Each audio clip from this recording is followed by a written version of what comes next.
Hello everyone, welcome to the Overdosed on Reality YouTube channel.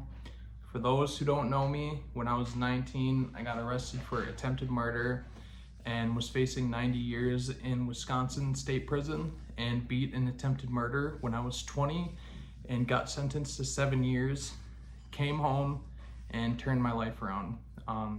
So if you are new here, thank you guys. That was the first intro that I'm doing. Someone told me to start doing intros, and I'm going to start doing them. So some good news. I made a little video about this. Maybe you guys have seen it, maybe you have not. If you haven't, I just created my Patreon yesterday. I'm going to take the next couple days to get that going and functional. It's just the bare minimum right now. There's not any posts, but for those who have been asking for different ways to support me, that is the perfect way to support me. If you want to, if you got it and you can spare it, awesome. If you don't have it, don't spend it, and that's all there is to it. Thank you guys, and for all the new people, welcome. And in our last video, we were talking about 23andMe. To kind of summarize it, I just went through what my day looks like. 23andMe is being out of yourself for 1 hour a day and in yourself for 23 hours out of the day. If you haven't seen that video and want to know what that looks like, please go check that out. So let's get into the story. This is the next chapter of my prison experience. This is the prison barracks we're going to talk about today in Dodge Correctional Institution, Wisconsin. So I don't remember exactly how long I was in my unit doing 23andMe at. But after about a month or so, I believe it was, one of the guards came around early in the morning, like 5 in the morning, told me to pack it up.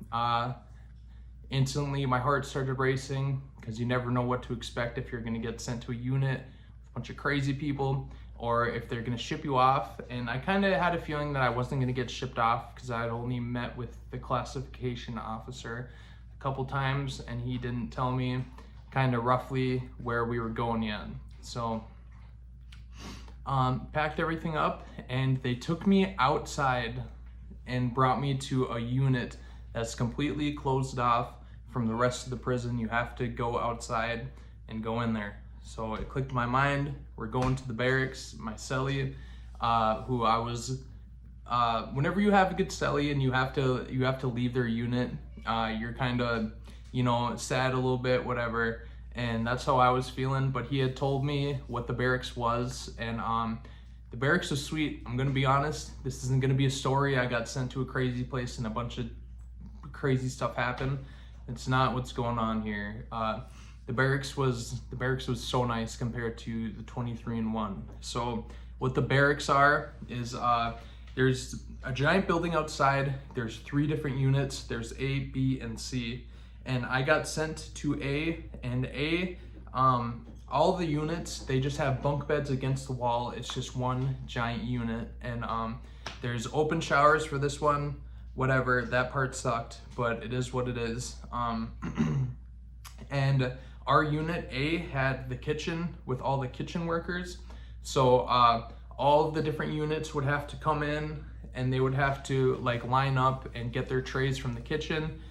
Someone from inside the prison would wheel over a giant cart with all the trays on it, and they would send it to the kitchen. Inmate workers would get everything ready, and they would pass out the trays. So we would get our trays last.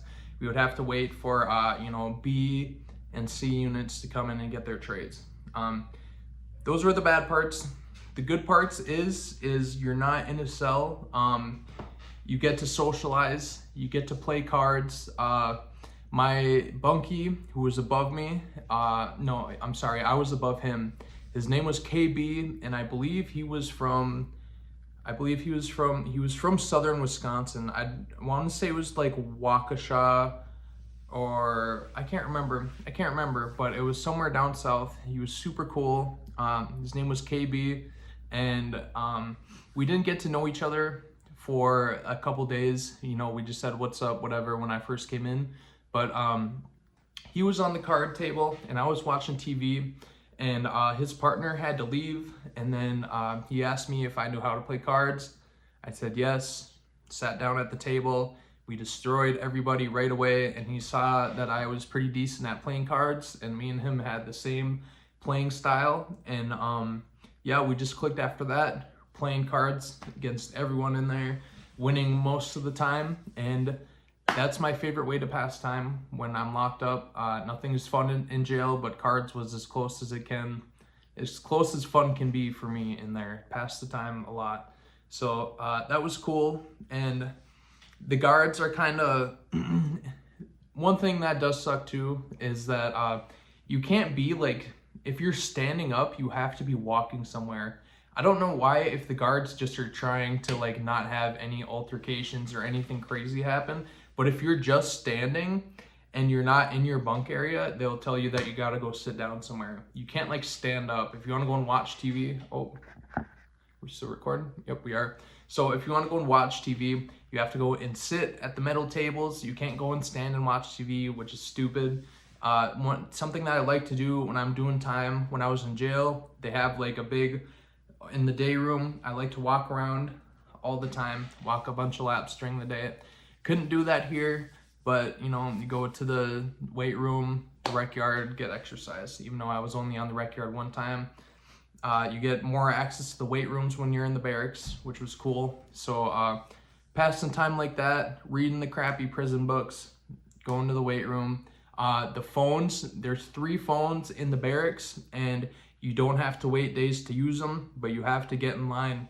There's like, I want to say probably like 50 people in these 3 small barracks units, and some people like to double dial, and that's how a lot of fights start. If you're a civilized person, you get on the phone and you make one of your 15-minute phone calls, and then if you want to call again, you got to go back in line. If you're sitting there dialing, taking up all the phone space, you're probably going to get beat up. So that was that. And it was nice though to be able to use those phones every day. It was huge.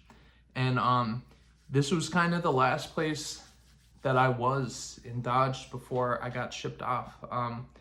You know, I wish there was more to say about it, but you know, it was cool. There ended up being a couple people that I knew from the jail that I was in northern Wisconsin that got shipped down like a couple weeks after me or a couple weeks before me. And so that was cool. It's always good to see a friendly face when you're incarcerated, especially if you're like 7 hours south of your home. So that was nice. Yeah, the barracks, it's just a big open unit. There's bunk beds all over the unit. There's open showers, and then there's 3 phones that everyone has to take turns using, but you can usually get a couple good phone calls in every day.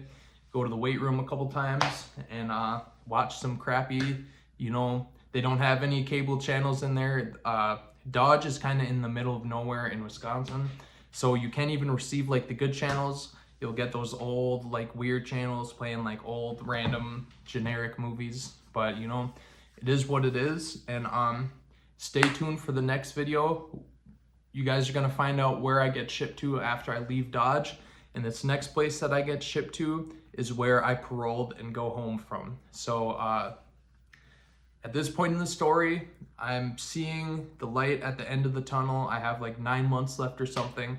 I have an out date, so every day getting a little closer, getting home to see my son. For those who don't know, when I went to prison, my son was 2 months old, and then I didn't get to meet him and actually meet him as a sober father until he was going on 3 years old. So we're getting a little closer to the story, the light at the end of the tunnel. But like I've been trying to tell you guys, everything, when I get home, everything is not sweet. The story doesn't end there. A bunch of crazy stuff happened after I got out.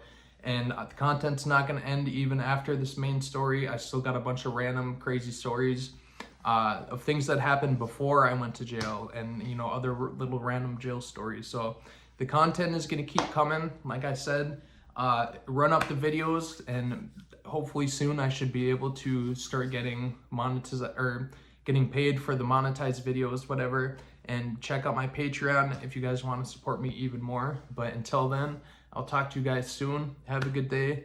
Stay out of jail and don't do drugs. Thank you guys.